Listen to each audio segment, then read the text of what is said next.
Ցերեկը 48.78, գիշերը 38.78 դրամ։ Սրանք էլեկտրաէներգիայի սակագներն են։ Եթե դուք որոշել եք օրինակ ձեր տնային գործերն անել գիշերը 11-ից հետո, որպեսզի հնարավորինս քիչ էլեկտրաէներգիայի վարձ մուծեք, ապա նախ եւ առաջ խորհուրդ կտամ ստուգել ձեր հաշվիչը եւ պարզել, արդյոք այն գիշերային սակագնով է գործում հենց ժամը 11-ից, թե օրինակ գիշերը 2-ից, երբ դուք արդեն վաղուց քնած եք։ Արմեն Եփրեմյանը շաբաթներ առաջ հայտնաբերեց, որ իր հոսանքի հաշվիչի ժամը իրական ժամից մոտ 2 ժամ հետ էր։ Այսինքն իր մոտ գիշերային սակագինը գործում է ոչ թե 23:00-ից, այլ ժամը 1-ից։ Պարզվեց նման խնդիր կա նաև հարևանների մոտ։ Եփրեմյանը մի քանի օր է մոնիտորինգ է անցկացնում Երևանի տարբեր համայնքների պատահական շենքերում, ինչի շնորհիվ պարզ դարձավ, որ բաժանորդների մեծ մասի մոտ այս խնդիրը եւս առկա է։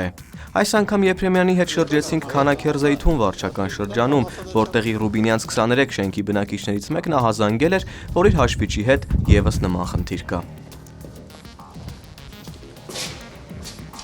Պատահականության սկզբունքով մենք ընտրեցինք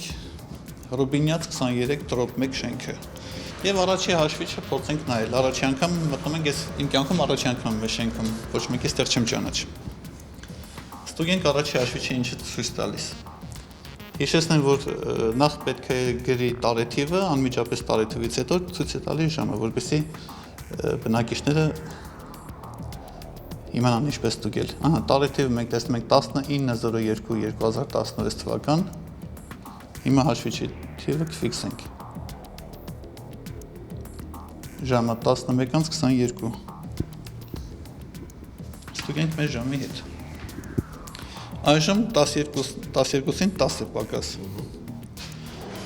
Այս դեպքում ինչ խնդրի է։ 12-ն է մոտ։ Այսինքն մենք բավականին հաջող պատկեր է ստեղ, տարբերությունը մոտ 40 րոպե, բնակիչը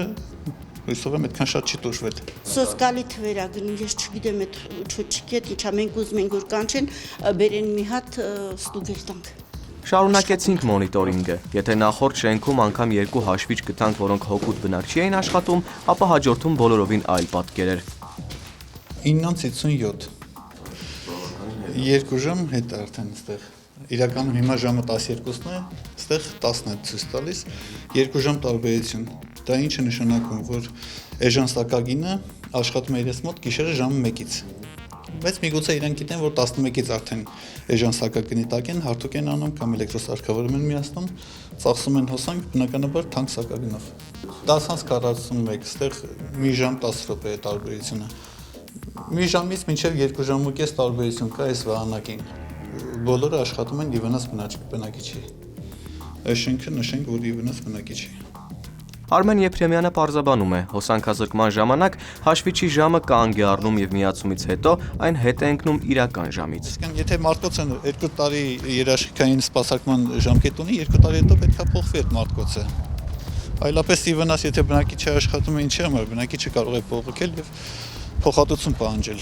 Հայաստանի էլեկտրական ցանցեր Փակ բաժնետիրական ընկերության հասարակայնության եւ զանգվածային լրատվամիջոցների հետ կապերի դեպարտամենտի պետ Նատալիա Սարջանյանը մեծ զրույցում մանրամասնեց տեղյակ են խնդրի մասին եւ տեսուչներին հանձնարարել են ուղղել հաշվիչների ժամերը։ Մենք այդ աշխատանքն իրականացնում ենք, նայում ենք, հետևում ենք ու հնարավորինս շտկում ենք։ Էլեկտրաէներգիայի մատակարարման եւ օգտագործման կանոնների համաձայն ՀԵՑ-ը պարտավոր է տարին առնվազն 1 անգամ ստուգել հաշվիչների ժամերի ճշտությունը։ Խնդիրը մի փոքր ավելի լուրջ է, քան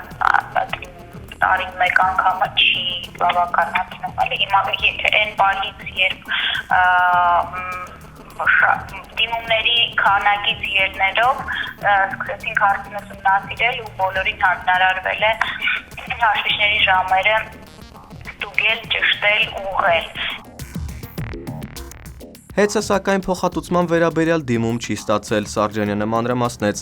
Ըստ էլեկտրաէներգիայի մատակարարման եւ օգտագործման կանոնների տվյալ պարագայում փոխհատուցում չի նախատեսվում։ Եթե բաժանորդը պահանջում է փոխհատուցում, արդեն կոնկրետ բաժանորդի հաշվիչը պետք է լաբորատորիա ուղարկվի, փորձաքննության ենթարկվի, եթե ապարտի որ ծախսով ենք նայում, ոչ թե սակագնով, այլ ծախսով, ծախսը տեսնում ենք, որ ավելացել է բաժանորդի մոտ, արդեն այդ միջինով այդ վերահաշվարկը կարող է կատարվել, բայց EMOC-ը նման բան չի նախատեսում։ Մինչ Հայաստանի էլեկտրական ցանցերը փորձում է շտկել այս համատարած խնդիրը, բաժանորդներից շատերը շարունակում են գիշերը ցերեկվա թանկ սակագնով հոսանք սպառել։ Արտուր Ավանեսյան, Նարեկ Բարսեղյան, Առաջին լրատվական։